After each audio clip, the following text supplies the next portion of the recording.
खुदा से रहलू तू हमार मंजिल। सब कुछ छीन लिहलू हमसे तुरले बारू नाजुक दिल। तू भूला जा भले हमके भूलब नहीं हम। जा जा छोड़ के सनम, जा जा छोड़ के सनम, जा जा छोड़ के सनम, जा जा छोड़ के सनम।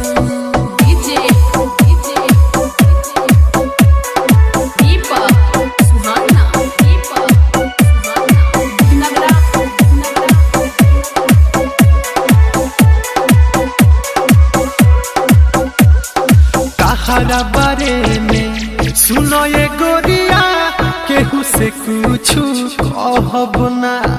देखली हो एक दिन तोहरे चलते ए दुनिया हमें रहब ना।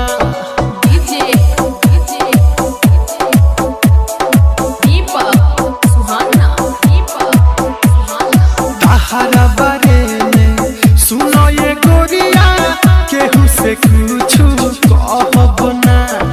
देखली हो एक दिन तोहरे चलते ए दुनिया हमें रहब ना। भरलो से कहबो हो भरिना दिहलु जवन जखम।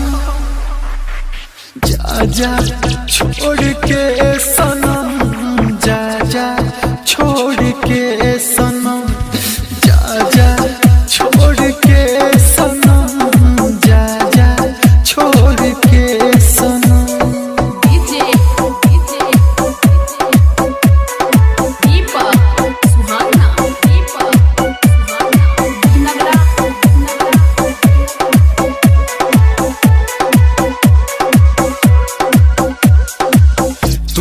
जनबू दिल टूटला हपा दर्द के तना होला हो।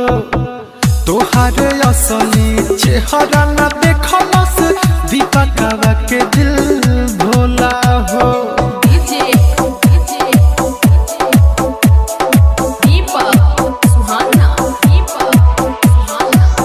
तुमका जनबू दिल टूटला हपा दर्द के तना असली चेहरा न देखलस दीपकवा के दिल भोला हो। से सोनाथ कहे दिल के दर्दिया होखी न कहबो कम।